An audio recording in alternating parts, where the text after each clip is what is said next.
Alors bonjour à tous, donc aujourd'hui on va parler des combinatoires. Donc les combinatoires c'est quoi? C'est tout, par exemple, un cas assez général, c'est combien tu as de façons disponibles par exemple de mettre par exemple 3 éléments dans un ensemble de taille égale à 6. Donc là chaque élément est représenté par un 1 et la taille de l'ensemble hein, c'est évidemment toute une ligne.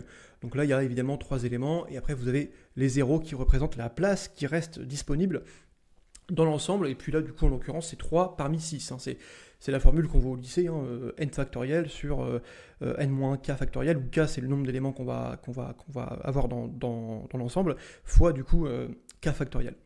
Donc là, par exemple, je crois que j'ai 20 possibilités, et c'est pour 3 parmi 6. On va calculer maintenant juste vite fait avec la formule si ça fait bien ça. Donc, pour remettre un petit peu, tu vois, c'est 6 moins. Donc là, vous avez en gros les numérateurs, donc n moins k, donc 6 moins 3 en fait, hein, fois factoriel de k, donc 3, enfin ici c'est 3.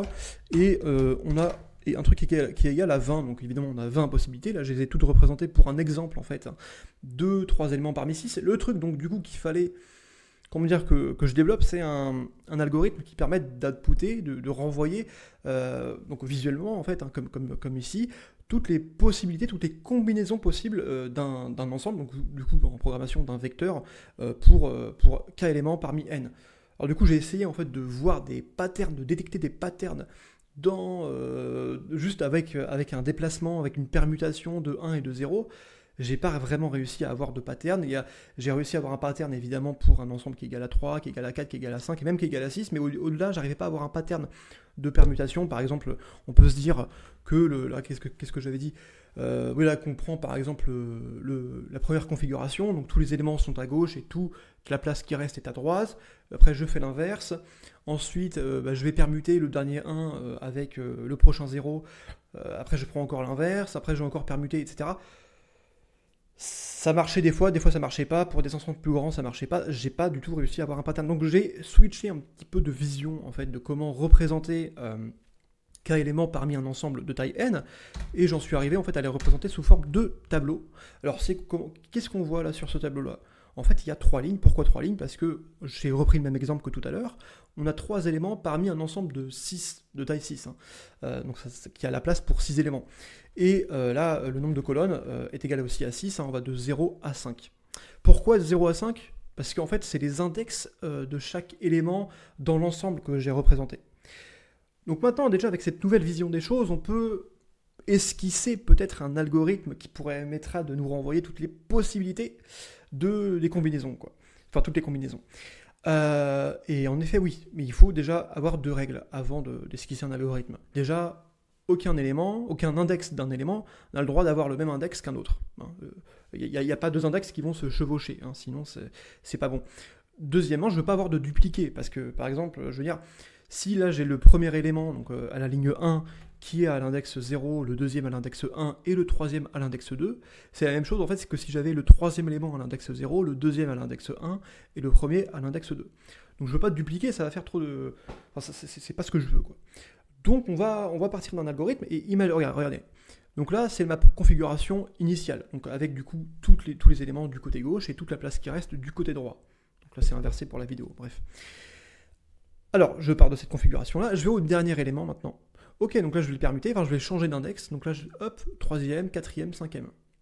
Maintenant, là, je suis au bout, en fait, de son index maximal. Du coup, je vais à l'élément d'avant, et je vais lui demander, en fait, s'il n'est pas un index maximal, de se déplacer de 1. Donc je me déplace de 1, et là, je me remets, en fait, à l'index minimal que je peux. Alors je me remets pas là parce qu'en fait sinon on revient à la possibilité, à la configuration initiale. Je me remets ici. Paf, paf, encore une fois, je change, etc. Hop, ici je change. Et là après c'est celui-là qui va se décaler. Oui d'ailleurs pourquoi là vous avez au troisième index comme position maximale l'index 5, et pour le deuxième index sa position maximale c'est l'index 4, hein, tout simplement. L'index maximal de chaque élément est donné par une formule très simple. Hein. Vous avez la taille de l'ensemble, vous faites moins 1 juste pour avoir l'index, en C++, ça commence à 0, donc on fait moins 1. Et ensuite, c'est moins quoi? C'est moins le nombre d'éléments que vous avez moins le numéro de l'élément que vous avez. Donc par exemple, si je suis à l'index 3, excusez-moi, à l'élément 3, je suis au troisième élément, donc je suis le troisième élément, et je veux savoir c'est quoi son index maximal, et bah du coup je fais 6-1, ça c'est tout le temps 6-1, et moins le nombre d'éléments, donc moins 3, moins maintenant le numéro d'éléments que je suis, et ça me fait en effet en position maximale le cinquième index. Maintenant, si je suis l'élément 2, bah, ça me fait le 4, et si je suis premier élément, ça me fait en position maximale le 3. Donc à chaque fois, par exemple, quand est-ce que pour le deuxième élément, je serai en position maximale, bah, je suis en position maximale quand je suis au quatrième, et quand, du coup, le troisième élément est en position 5. Du coup, bah, je vais demander à l'élément d'avant encore d'avancer de 1, et donc là je suis 1, là je me remets du coup à 2, et là hop, je me remets à 3. Donc à chaque fois j'avance de 1. Dans ce truc-là, j'ai essayé, j'ai fait du coup des tests que je vais vous présenter aussi, et ça marche bien, ça marche très bien. Je veux dire, normalement, je ne suis pas censé avoir de dupliqué avec cet algorithme-là, et puis ça me renvoie exactement à chaque fois le nombre de combinaisons possibles qu'on peut facilement calculer avec la formule factorielle, etc. Je vais vous du coup maintenant présenter un petit peu les tests techniques. Donc là, voilà, ok, donc là j'étais là. Par exemple, 12 parmi 22, c'est assez grand, on est d'accord. Donc ça fait combien normalement? Alors, attendez, hop, on va calculer ça. Alors normalement, on devrait avoir 646 646 possibilités. Alors on va voir si c'est le cas. Alors là, qu'est-ce que j'ai fait dans ce test? J'ai donc évidemment initialisé le nombre d'éléments K et la taille de l'ensemble qui est égale à 22, donc là ici c'est n, et ensuite j'ai initialisé en fait une matrice, donc en fait un vecteur de type booléen, qui va donc pour chaque index me représenter un vecteur, donc en fait une position, une configuration possible de K éléments parmi un ensemble de taille n, et du coup à chaque fois je vais incrémenter, tac tac tac, et donc là c'est ma fonction allComb, donc allCombination, qui va me générer cette matrice là, et ensuite là je vais printer cette matrice là, donc en fait évidemment chaque élément ça va être une configuration possible, enfin chaque index de la matrice, ça va être une configuration possible. Et normalement, là, ici, je vais printer sa taille. Et normalement, selon la formule, je devrais avoir 646, 646. Et ben on y va, on va compiler ce truc-là. Donc voilà, c'est bien test.cpp. Et on va lancer le programme. Alors, voilà. Et puis là, il nous print ça. J'ai bien 646 en taille de la matrice. Je peux avoir d'autres valeurs, par exemple, je sais pas, 5 parmi 9. On va voir ce que ça fait. Hop. J'ai bien donc 126 possibilités. Est-ce que normalement ça me ferait 126? Donc c'était quoi? C'était 5 parmi 9, donc ça fait 9 moins 5, donc ça fait 4 ici. Et là, ça fait bien 9, parce que c'est n qui est au numérateur. J'ai bien 126 ici, normalement vous pourrez regarder, mais normalement je n'ai aucun dupliqué en termes de vecteurs, donc normalement c'est quand même censé plutôt bien marcher, c'est-à-dire que j'ai 0 collision. Donc une collision c'est quoi? C'est, imaginez j'ai plusieurs inputs et en fait ça me renvoie le même output. Normalement j'ai pas de collision, alors après vous pouvez essayer de chercher, mais pour moi j'ai pas trouvé de collision.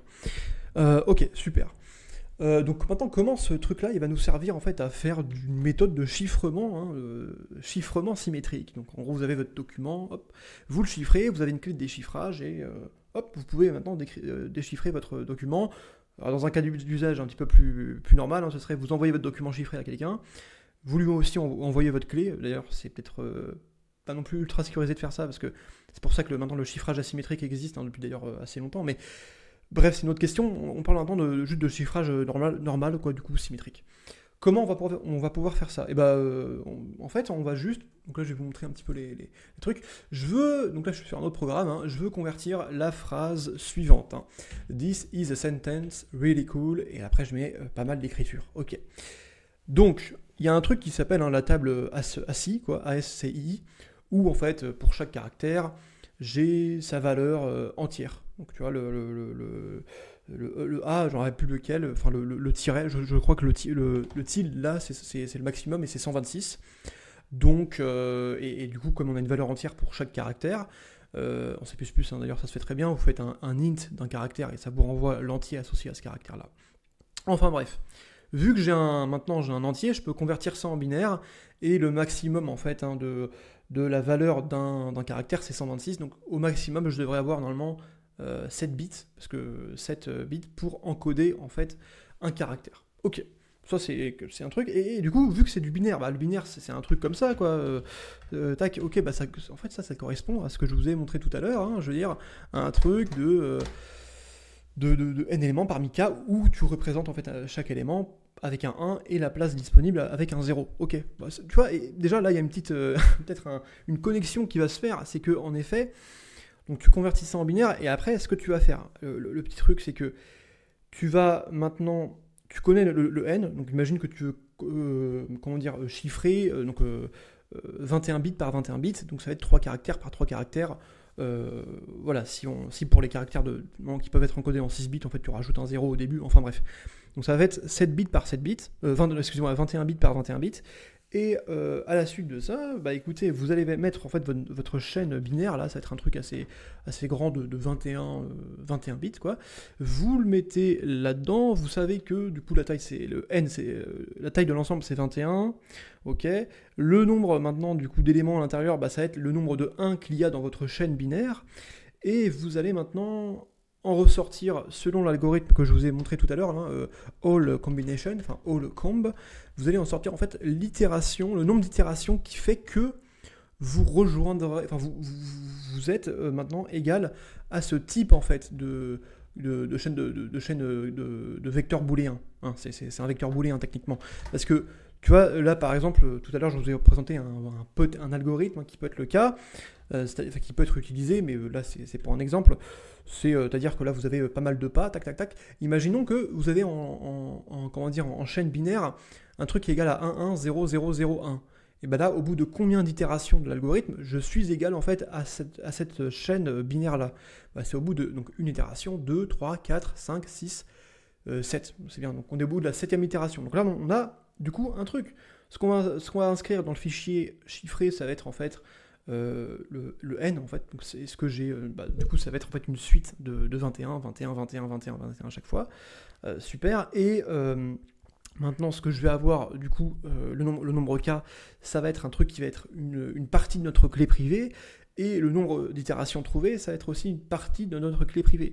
Donc ces deux informations là vont être gardées précieusement, et le fichier, excusez-moi, crypté, ça va être une suite de 21, 21, 21. Et donc, on va aussi, évidemment, donc chaque 21 est associé à une valeur d'itération et une valeur de k. Donc, par exemple, si vous avez 3 21, vous aurez 3 clés privées. Du coup, 6, parce qu'on a aussi le nombre d'itérations et le nombre de k, donc 6 trucs à garder pour soi, quoi. On va juste tester maintenant techniquement ce que ça fait. Donc là, ok, j'initialise une chaîne de caractères, enfin, c'est une chaîne de caractères, quoi, c'est un string. Techniquement, c'est un vecteur de caractères, enfin bref. J'initialise pas mal de trucs, ok, nanana, et voilà, donc là par exemple, donc je vais faire une boucle qui va... alors là, je fais caractère par caractère, c'est peut-être pas le meilleur truc de faire ça caractère par caractère. Donc, c'est pas optimal de faire ça, j'avais fait des tests, hein. Donc je vais commenter ça. Ça, on va pas le run aujourd'hui. On va faire un step de 3. Donc on va faire 3 caractères par 3 caractères, donc 21 bits. Hein. Enfin entre 18 et 21 bits, hein, entre 6 x 3 et 7 x 3. Et on va initialiser une chaîne de caractères qui va à chaque fois, on va à chaque fois lui mettre les caractères déchiffrés, les 3 caractères déchiffrés, et après on va ici là outputer la string qui normalement est déchiffrée. Alors comment on va le chiffrer? Déjà on va faire une boucle, hein, qui tant que i, en fait donc c'est un compteur, est inférieur en fait à la taille du coup du caractère.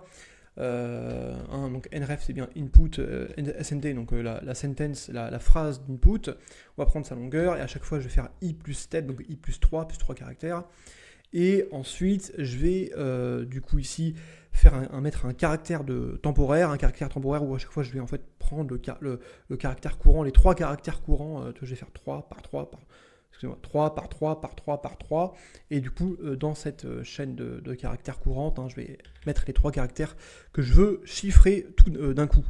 Donc là je vais invoquer la fonction cipherer minos, hein. Ok, super, et je vais en extraire du coup les informations que je veux. Donc l'information publique c'est public info, donc c'est vec1, donc ça va être en fait tout simplement n. ça va être N, et en X1 et en X2, là en X1 vous aurez K qui est une partie de votre clé privée, et vous aurez aussi le nombre d'itérations selon l'algorithme que je vous ai présenté, qui est aussi une partie de votre clé privée que vous allez maintenant utiliser pour déchiffrer ça avec la fonction decipherer minos, hein, et vous allez outputter ça dans votre chaîne du coup, de caractères finale. Et bah écoutez, on va tout de suite tester ça, on va compiler ça déjà, avec quand même un niveau d'optimisation maximal, parce que je veux dire c'est quand même assez gourmand, hein. Et on va peut-être aussi mesurer le temps d'exécution que ça prend. Ok, bon, ça a pris 50, de 3 par 3, ça a pris 59 millisecondes, et j'ai bien décrypté ça. Et vous voyez d'ailleurs que quand je diminue le nombre de N, donc le nombre de caractères à décrypter, tout d'un coup, ça va fortement diminuer le temps d'exécution, vous allez voir tout de suite. Et là, vous voyez que là, j'ai mis 2 millisecondes à faire ça. Sauf que plus je diminue en fait le nombre de N, plus je diminue le vecteur booléen que je vais avoir en output, et du coup, plus je diminue les possibilités, plus je diminue les possibilités de chiffrage de mes caractères, parce que, et donc plus je diminue entre guillemets la sécurité, quoi. Même si à chaque fois, je veux dire, voilà, imaginons qu'au début j'ai un vecteur de taille 7, hein, et donc à chaque fois j'ai deux possibilités, 0, 1, donc ça fait 2 puissance 7, et ce 2 puissance 7, je veux dire, il va être après encore pour le caractère suivant, si on fait caractère par caractère, il y aura encore 2 puissance 7, donc ça fait 2 puissance 7 fois 2 puissance 7, donc ça fait un truc assez long, mais si on veut diminuer en fait par exemple pour un truc en réseau, le nombre d'informations qu'on va envoyer, c'est mieux peut-être de chiffrer ça bloc par bloc, donc plus le bloc est grand, plus on va quand même diminuer un petit peu l'information qu'on va envoyer d'un ordinateur à l'autre. Et du coup, avec cet algorithme-là, je veux dire, on peut choisir le nombre de blocs, la taille du bloc, donc la taille de caractères qu'on va chiffrer. Donc, si on a des caractères qui sont pas très grands en valeur décimale, on va avoir 6 bits. Donc, au minimum 6 fois 3 bits, enfin en tout cas 6 fois n bits, et au maximum 7 fois n bits. Donc, ok, bah, c'est un petit peu comme ça que ça fonctionne. En gros, évidemment, le projet est open source, hein, il est sur mon GitHub, il est juste là. Vous pourrez un petit peu voir les détails aussi, les détails un petit peu techniques qu'il y a là-dedans, même si on n'a pas trop non plus, mais voilà. Bon, c'était un petit projet, voilà, c'est une petite méthode de chiffrement c'est plutôt une preuve de concept, hein, qu'autre chose d'ailleurs, mais en tout cas, j'espère que la vidéo vous aura été assez intéressante à voir. Et puis moi, je vous dis à la vidéo prochaine, du coup. Allez, salut!